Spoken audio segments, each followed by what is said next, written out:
follow-up after will be, what made you a daughter of a bishop, a wife of an advocate who had himself been president of ULS, yourself being a public servant during the Bush War, because the figures we are speaking, 1944, 1963, that speaks a lot, and yet you're still able to come and interact with us. Very many of either your contemporaries are not here or they can't move, and we want to know what was behind the decision for you to join the Bush War at the time when it was very tumultuous and very, very unsafe. Please, Mama. Thank you very much. You're most welcome. Honorable Treasurer, and you said you are now standing in for the chairman? The president. Oh, you went back to the presidency. I mean, you said he was the only president, and that's one reason why Njuba was in prison. Ladies and gentlemen, first I wish to thank Law Society, Uganda Law Society, for remembering Sam Karega Njuba. Thank you very, very much, because people die every day. And for a country's law society to pick out one person that year and say we are going to celebrate his life, I think that is something that the family needs to thank their law society for. Thank you very much. And I'm saying this on behalf of the whole family.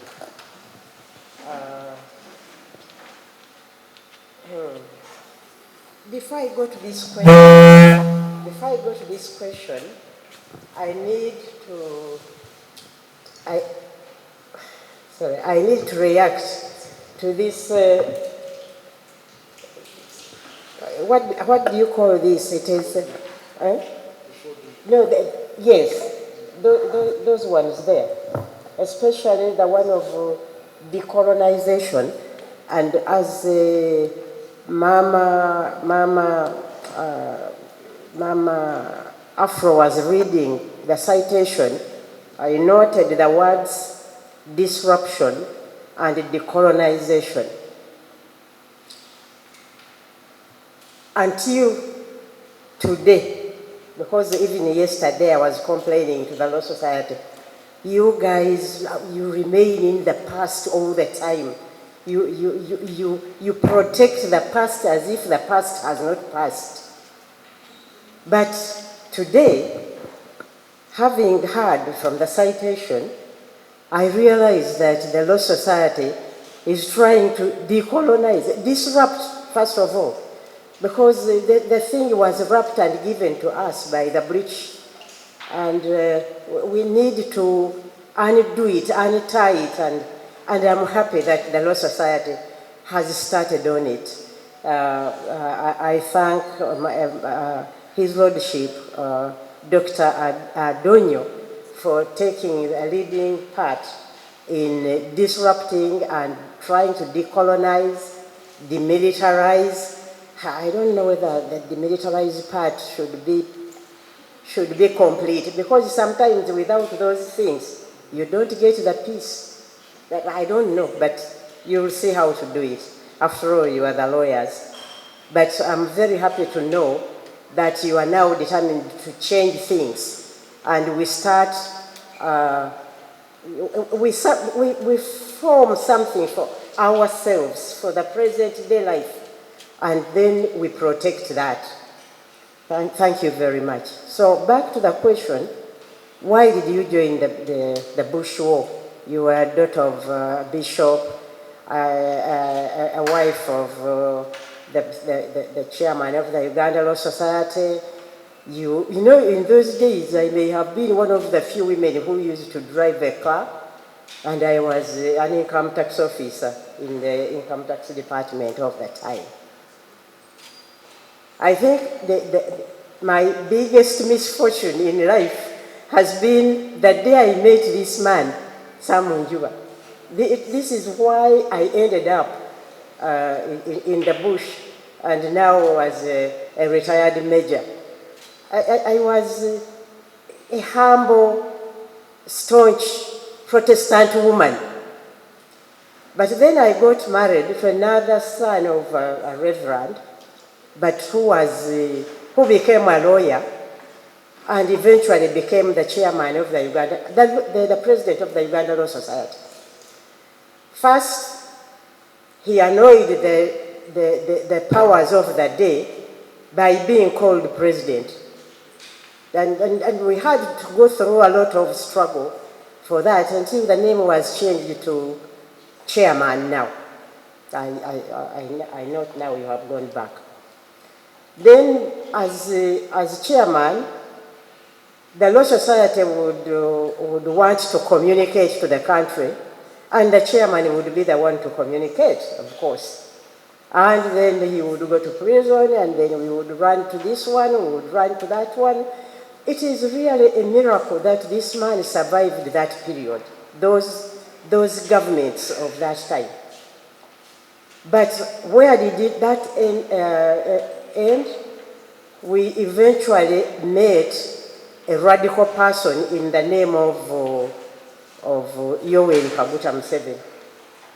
Because one day I had gone there to request him to release Njuba. Then he said, which Njuba are you talking about? Is it the one who was in Dar es Salaam? And I said, yes, I think that's the one. And then from there, things happened. He was released, but he was released from prison, but we were captured by the struggle that led to the liberation war of NRA. That's how I ended up there. I don't regret it because I learned a lot of things there. My joining was not so that I liberate you guys. No, it wasn't. It was so that I liberate this family here. That is the truth.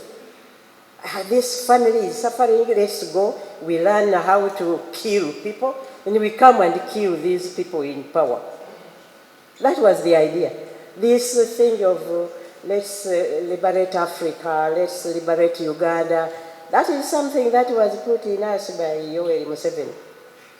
But now I believe in it. I'm a convert, a real convert of African liberation. And that's why I'm so happy that the Law Society is also beginning to decolonize. I'm very happy. So that's how I ended up in the struggle. I'm sorry I've taken long. I sometimes find it difficult to explain things in a short time. No, Mami, we are with you. Thank you. We are asking you about something historic. We're asking you about something that we cannot rush you in as far as giving the history is concerned, because this is the foundation of our Rule of Law Week activity. It means we need to understand what we are going to come in terms with. So we are still in the question and answer. Thank you so much for the history. It's very rich, and that decision of yours was very, very unique. Not very many people make that decision. And of course, now we are imagining that you are a Mrs. Njuba rather, and he is a very, very strong and active constitutional lawyer. We are seeing him interact with the government in as far as promulgating the 1995 Constitution. We are seeing a lot happening, and we are wondering how, in all ways, were you in position to keep up? Maybe I need to also tell you that when Njuba was doing his master's in Belfast University, Njuba was a very fast speaker. He was, I don't know how to call it. In Uganda, we call it okunanagiramu, a bit. And even his writing was a bit like that. He would write and not cross T's and not... and at the time he did his master's, we were using the typewriter. And I'm not talking about in Uganda. I'm talking about in Britain. They were using typewriters to write his work. So the typist found it difficult to follow his work. So he appointed me his assistant, because I went with him. He appointed me his assistant. He would write in his way. I had learned to interpret whatever he writes and whatever he says. I would write you in longhand, rewrite what he was writing and give it to the typist.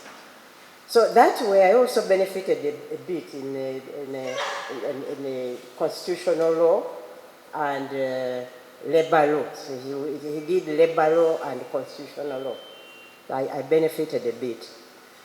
And maybe that helped me to keep up with him. I had to do the interpretation sometimes when he talked and people didn't understand. Wow, that's interesting. We always learn from the best, and you are a student of one of the best. Thank and you. Here you are teaching us. And we are also wondering, what has motivated you to continue serving as a civil servant up to now? Because, like I say, your contemporaries are either in the village, quote unquote. Some have really retired and chose to stay back home. But you're so active in civil service. It's like you're a sweet 16, very young, you know? The smile, the energy. What is keeping you motivated to continue serving the nation up to date from 1963? It's quite a long time. Please. Much of this really is the work of God. I don't think I was special. It's God that has given me this energy, and a lot of it is that I married my friend. I got married to a friend. He was my friend. He was my hero and a football player, and we got this family. We used to have a child almost every year. So by the time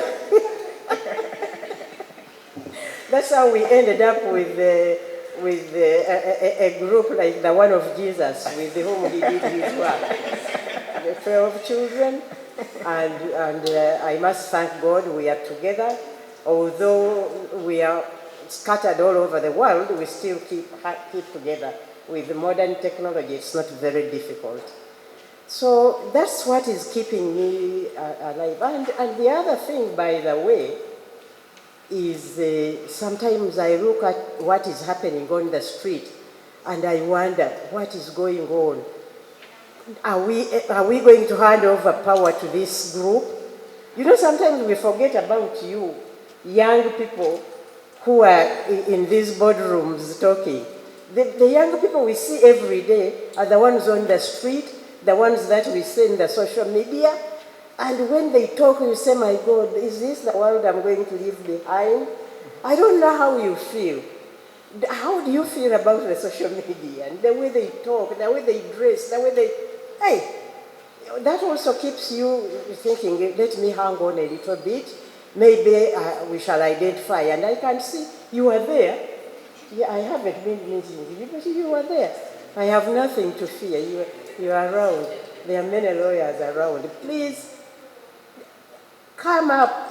You see, the problem in modern times, people who can hold the country together run away from politics.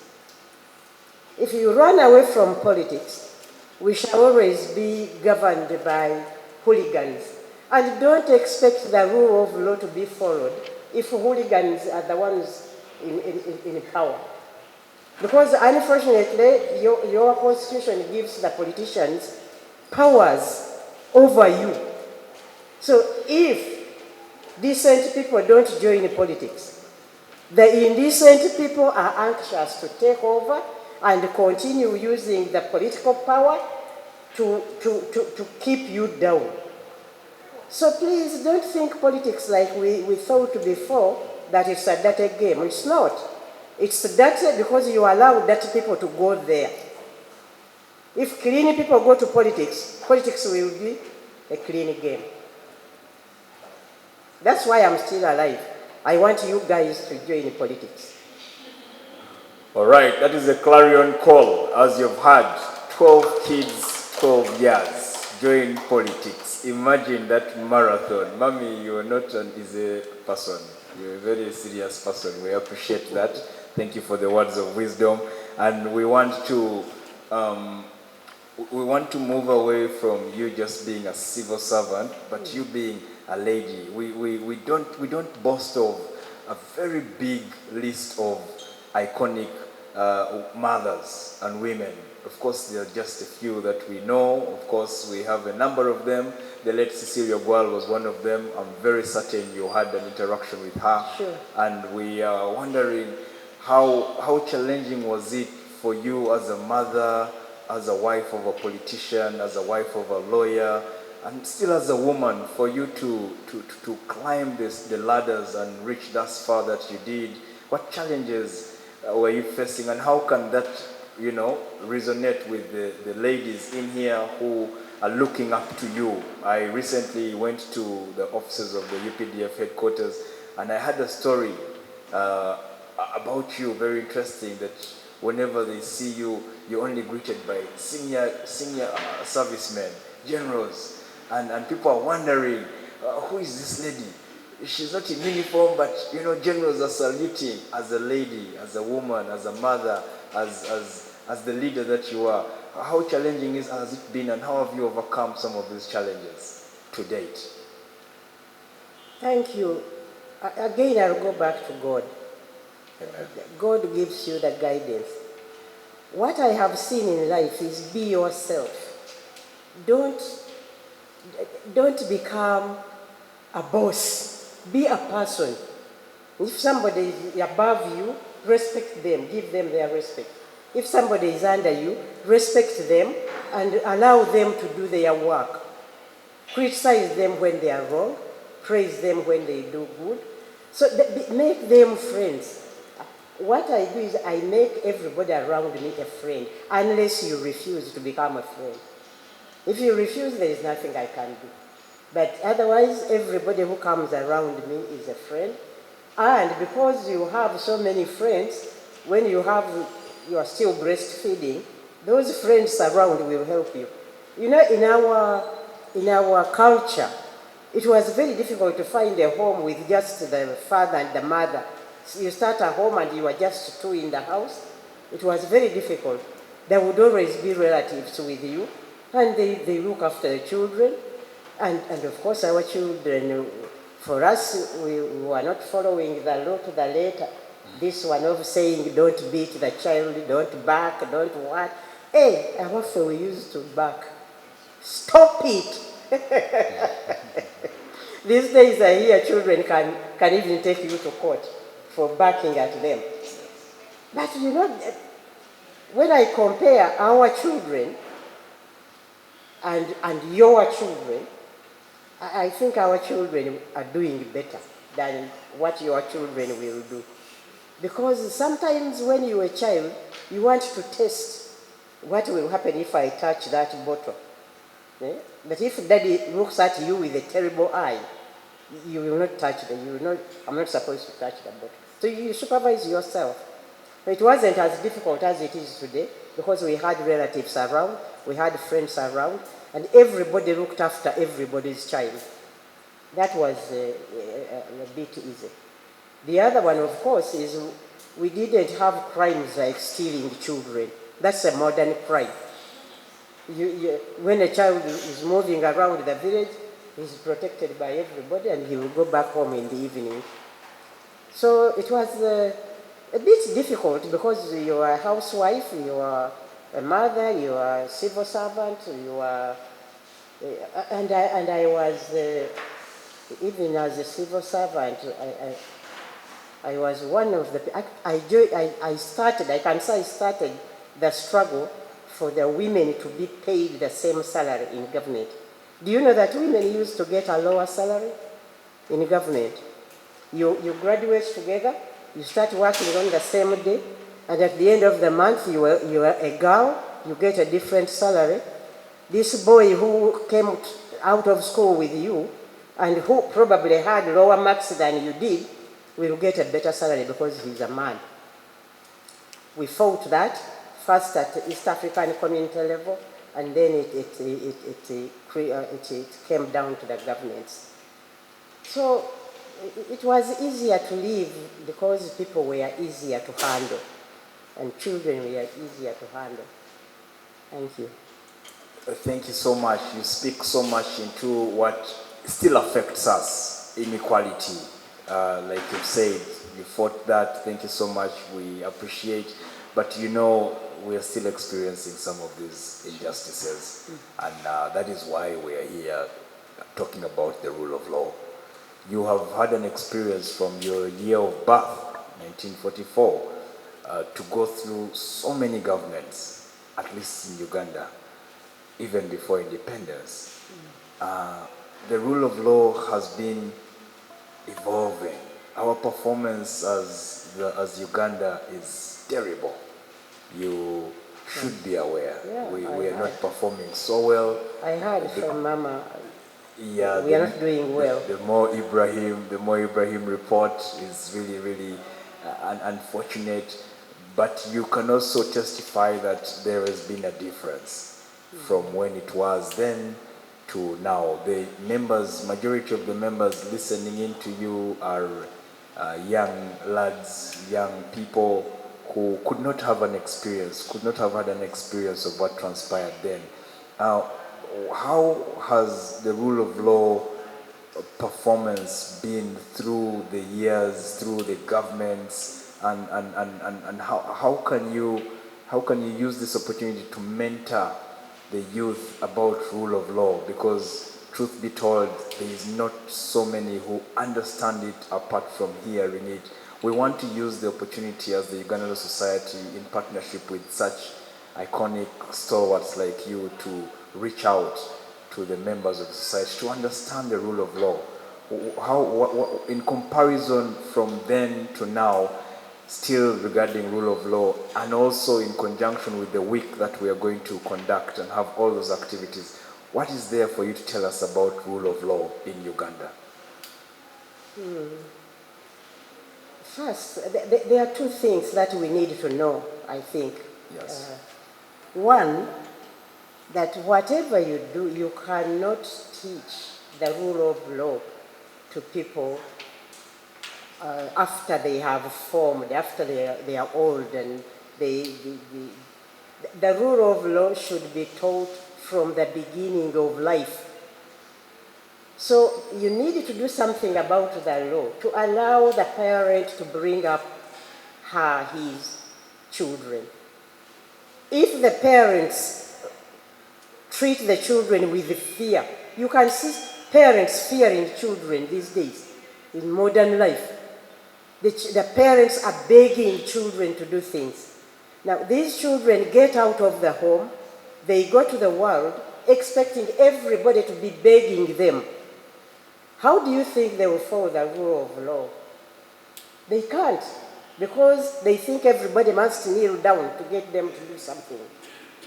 Secondly, when you have a government which must run the country, and you are running this type of population, how do you expect that the policeman, who was also brought up in the same way, but he is now armed, to do the rule of law? So everything starts at the beginning, in the family. The family is very important. How do you bring up your children? If you bring up your children fearing them, they will grow up expecting everybody else to fear. So the civil servant expects his boss to fear. The population along the street expects the policeman to fear. That's why you see a policeman is holding a gun, and this civilian picks a stone to throw. What do you think is going to happen eventually? Is it the stone that will kill the policeman, or the gun will kill the civilian? So the rule of law should start in the house, at home. Secondly, you need to do, or to encourage these departments of government which deal with the economy to stop looking to the rest of the world for running or maintaining our economy. Let's shut off the debts, the what, and concentrate on what God gave us, and we make our own economy. Because we are rich, but we are lazy, we allow other people to come and take our minerals, and then we go and borrow money from them. So if you are not independent economically, it will be difficult for you to maintain the rule of law. So if you deal with those two things, upbringing and the economy, so that we have enough money to go around. Right now, we don't have enough to go around, even if we work hard. Our economy is very small. Your answers are off cuff. They are very touching. It's a counseling session that we didn't pay for. We want to thank you for these words of wisdom. But as you said, you married a friend. And that for us, that for me, of course, also as a married man, speaks into my heart, because my wife is the most beautiful thing that ever happened to me. I married the best person. I married my friend. And I can testify to what you're saying. And the difference is I'm not a soldier, of course. I'm not as high as senior counsel the late was. And you're talking about upbringing. So how did you having a best friend in your marriage, you having 12 children, correlate with the book that we are reading of the late, that is speaking into the rule of law and is being read at schools, it's being read by the Uganda Law Society members to speak into the week that we are going to celebrate in recognition of his efforts. While he was acknowledging, you are the last person he acknowledged. He saved the best for the last, because you had, if not the greatest impact on him as far as writing the book was concerned. How was that experience? And what excerpts really, even if you didn't go so deep into it, would you pick out for us that should be something to pick from? They asked me that question last night, and up to now I'm still, I'm still contemplating. But I think, what did Sam Njuba want to communicate? Look at the title of the book. He wanted to communicate that in the end, he was a bit disappointed. He didn't really get what he had sacrificed so much for.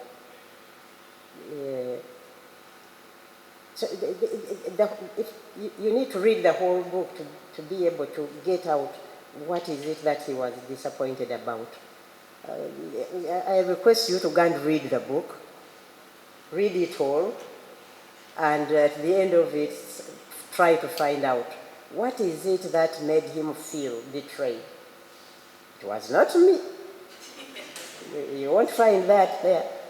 But the colleagues, the people he worked with, sometimes disappointed him. And maybe that's what we need to learn. When we go out when we partner to do something, we should try to move together. I don't want to elaborate more than that. Otherwise, you won't read the book. Yeah, clearly. We're encouraged to buy the book. We're going to give some information about the book. It is one of the most interesting books you want to read in as far as appreciating the history of Uganda is concerned. It's, of course, Uganda's history has been tumultuous. It's been up and down. And that book, sincerely, for you to appreciate Uganda's history, especially political history, you need to get a copy of the book. We're going to be announcing how you can get the book, how much it will be. We're going to have a moment with the children also who are in the house, so kindly brace yourselves for what is coming forth. But Mommy, I'm not going to get so much into the book. We're just going to interact with an experience that speaks directly to the lawyers, especially, because in the book, without getting into the details, he recounts how he was arrested and detained under the rule of the late Idi Amin, His Excellency, the Field Marshal.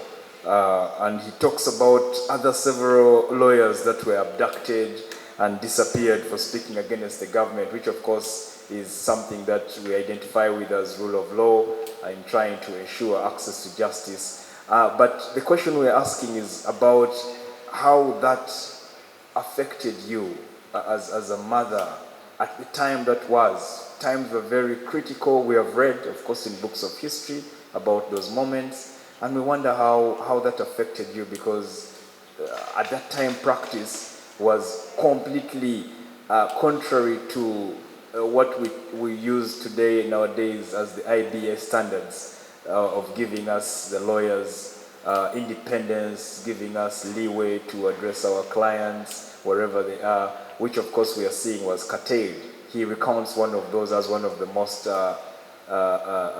critical moments in his career as a lawyer. How did that one affect you?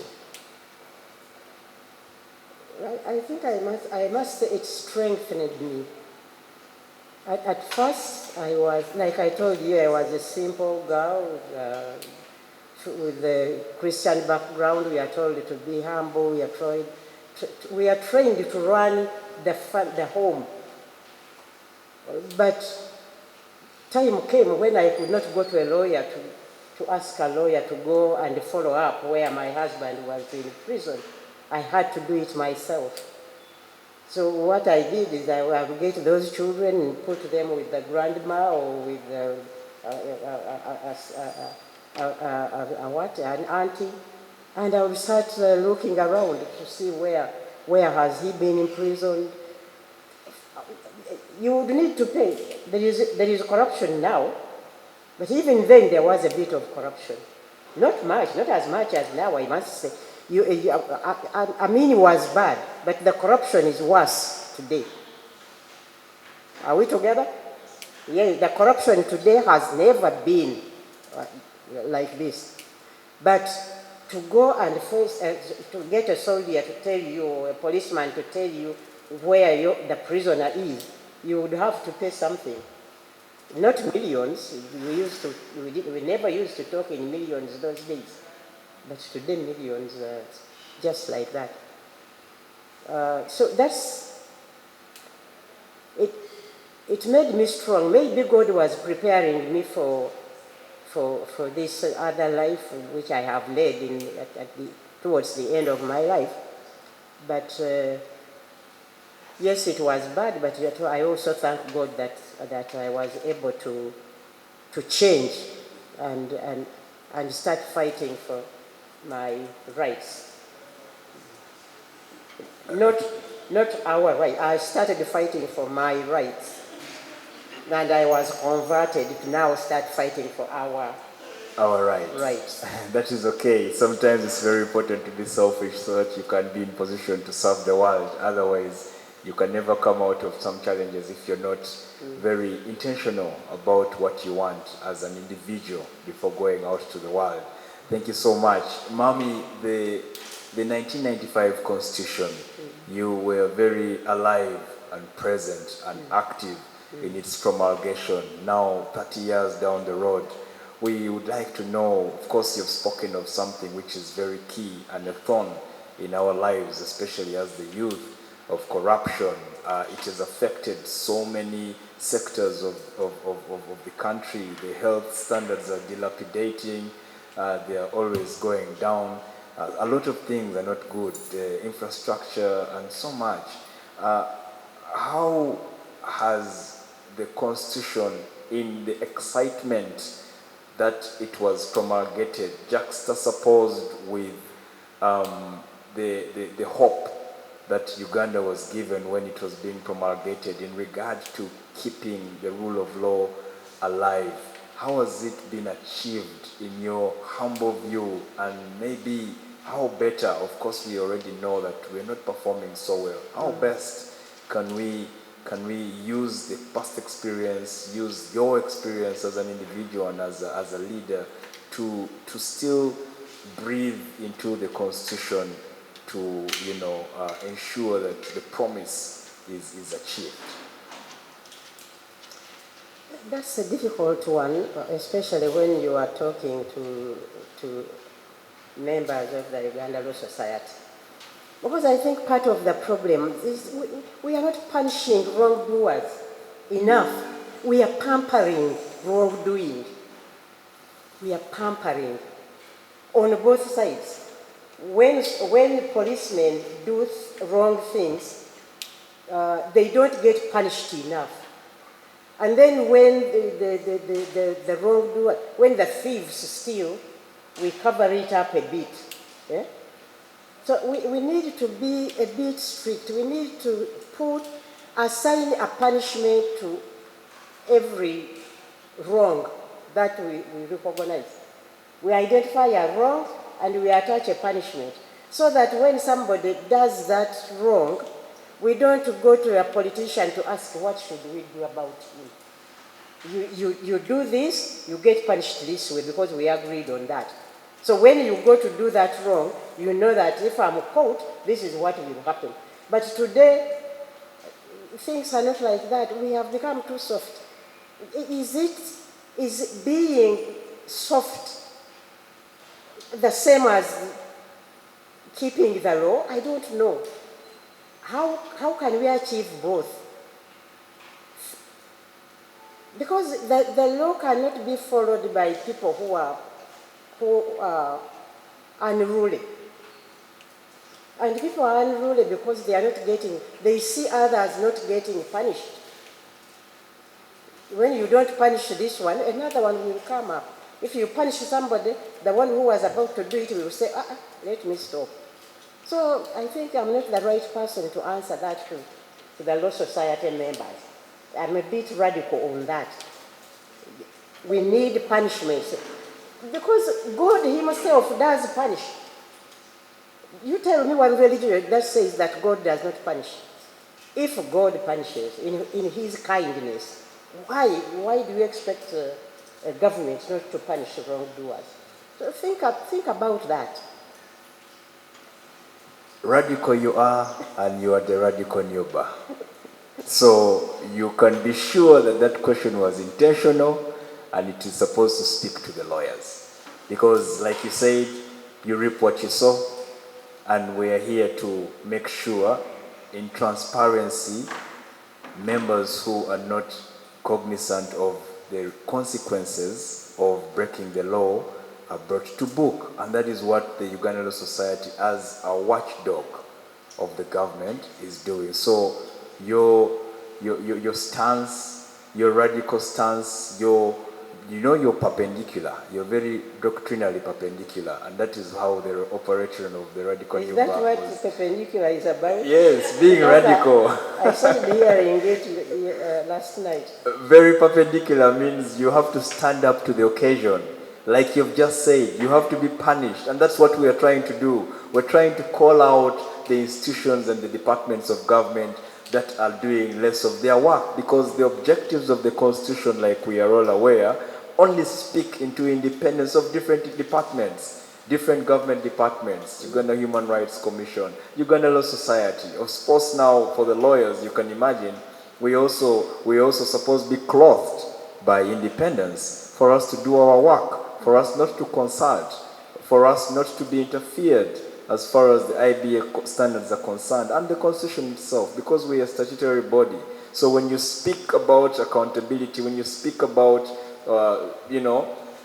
calling people out, we are also identifying, and it's also written in the Bible, like you said in the book of Psalms, you spare the rod and spoil the child. At that level that you're speaking, it begins from home. So if the lawyers cannot be brought to book, or if the public cannot be brought to book, then, as you've said, we're not able to manage rule of law. But maybe finally, and just before we break away from you, we would like to know how, in our celebration of the Rule of Law Week, while we honor Senior Counsel the late, what message, what eye-catching message would you like to render to the public, regardless of profession? Because rule of law, like you have told us and taught us, is supposed to be affecting everybody.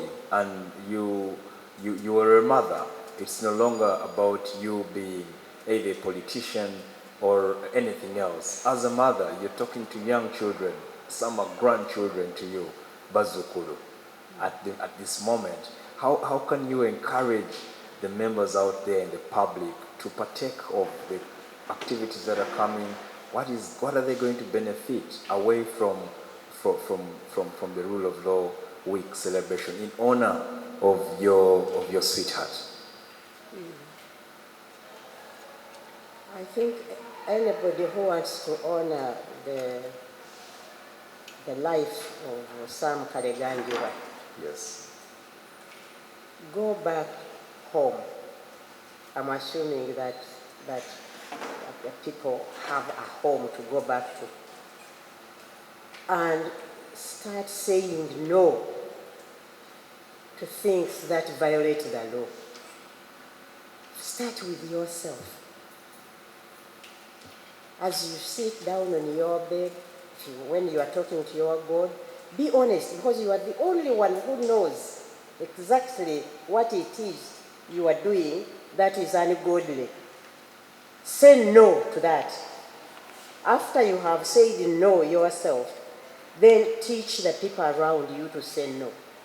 The people over whom you have influence, your children, your spouse, your brothers, sisters, your close friends, and that, because government cannot enforce the law alone. Government can't, because you use humans to enforce the law. And these humans, if they don't start from home, whatever you do, they will not enforce the law. So you get people, the civilians who don't want to follow the law, being supervised by policemen and soldiers who don't also want to follow the law. You will be here, you will read books, you will write books, and you will die writing betrayal. So go back to your house and start from yourself. Wow, thank you so much. Your network is your net worth. You have to build first from yourself and then go out from wherever you are, that you can impact the nation, you can impact the world.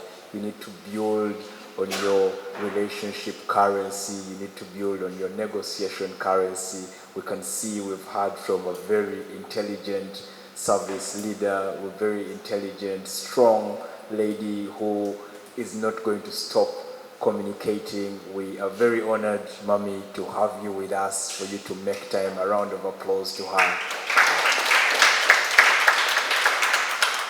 Words cannot express our gratitude.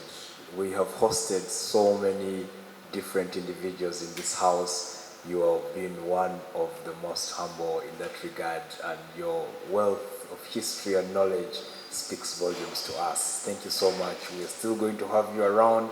We want to take a chance to hear from the children who have escorted Mommy in the house, who of course have had a personal relationship away from Mommy with their late father. I'm very sure they have one or two things to tell us, to have that experience to share with us. We're going to turn the microphone to the head of department, Ms. Afra Apio, to take us through another short question and answer session between the ULS and the children of Senior Counsel, the late Sam Njuba, who we are going to be celebrating in the week of the Rule of Law. Thank you so much. A round of applause for Mommy for now. And then also in preparation, we're going to welcome Ms. Afra Apio. Thank you. Law Week by honoring your father and the great contributions he made to this nation as a drafter of the Constitution, a president of Uganda Law Society, a former minister of justice and politician, among other titles. What does this mean to you? I believe you are a little bit of age and grew up with him.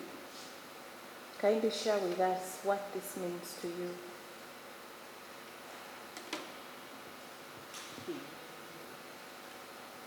First of all, I want to thank the Uganda Law Society for honoring Daddy. Okay, all of you know him as all these titles that you have given up. You know, you say. But For me, I know him as daddy.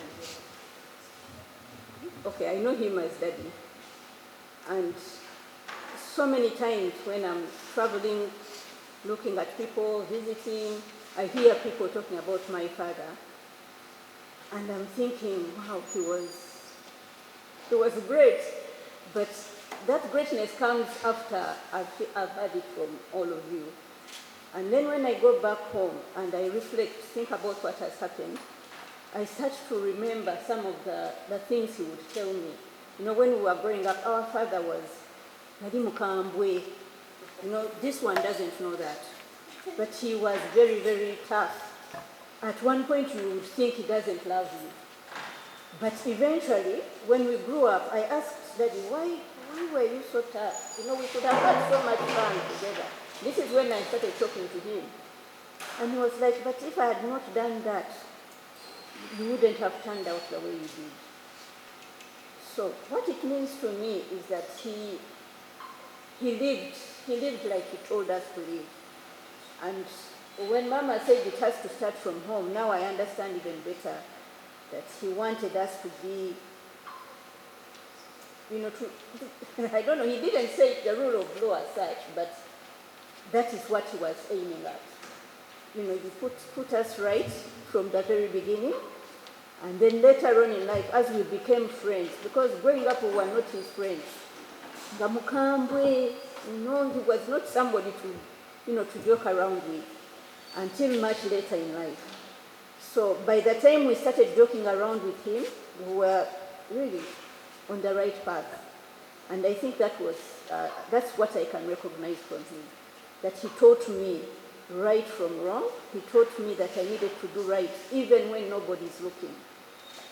Like, even when there is no threat of prison or whatever, I needed to do the right thing. And from the stories I'm hearing from all of these other people around me, I think he lived by his word.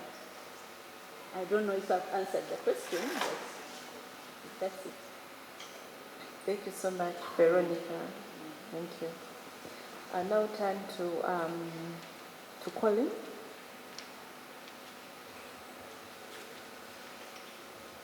Your parents are both major icons in Uganda's political history.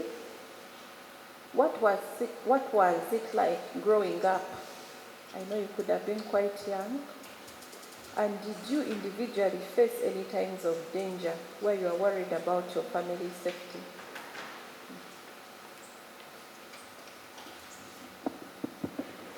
Thank you very much. Them having all those titles, major, and then I see honorable, so and so, retired major, and all those big titles actually puts me under a lot of pressure. But I have to deal with it. My sister and my mom here usually tell me that I'm a Njuba. My good deeds will not be praised, but my wrongdoings will actually be exaggerated. So I always be cautious in whatever I'm doing, because I know I'm an ambassador for this family. Whenever I'm out there and I say I'm calling Kambugu Njuba, everyone is going to turn around and ask me, are you the son of the late?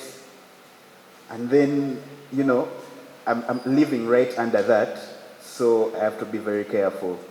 And then when it comes to danger, I didn't really face any danger because I'm a plant molecule. So I was born when all that was done. And I think I was safe.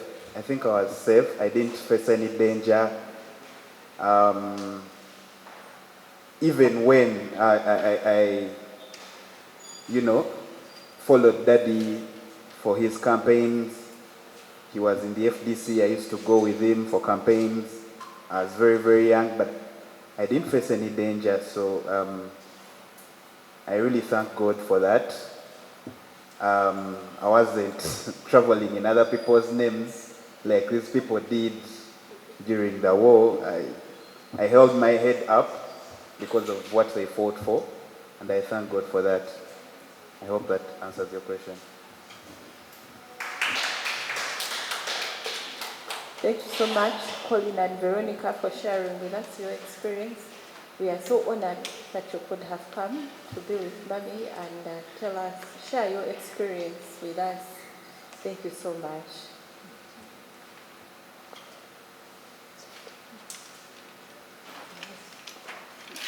All right, thank you so much. Colin, you are a planned kid. And let's clap for him, okay?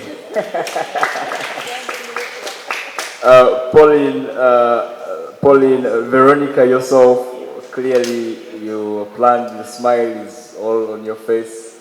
Thank you so much for identifying with us. We pray that the Lord bless you to climb higher than Daddy did.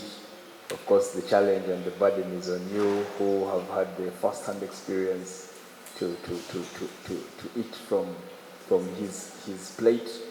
The challenge is with Mommy available next to you to I think discipline you. Like she said, she sounded a disciplinarian, which is a good thing. And we use this chance to appreciate you as children who have been very privileged. And like Mommy said, it's by God's grace. We don't choose our families. If the Lord has blessed you with such iconic individuals, then you give the credit to God, but you start to run your own race, because the best they can do is simply be with you, but you're an individual on your own. So thank you. Ladies and gentlemen, a round of applause. You have blood children next to you. Closing remarks, Mommy. Very much, civil moderator, and I wish to thank Uganda Law Society very, very much again on behalf of the Njuba family for giving us this opportunity. You know, also, even within the family, sometimes the year goes by, you are busy trying to survive, and you don't take off time to think about your loved one. But you have given us reason to make this September a month specifically dedicated to Sam Njuba. Somebody was saying, what did you call Sam Njuba, sweetheart, Vichy? For us, we never used to say those things. First of all, you just called him Tata Mama. You know, Tata Mama. Everybody in the house calls Tata Mama. These darling, sweetheart, what? These are modern things, they are your things. But thank you very much for allowing us to have time off to reflect on his work, his love, and his performance. And I pray, and please help me to pray for him, wherever he is, that God forgives all his weaknesses and blesses him for the little good that he did for the country and for Africa. I thank you very much. Thank you.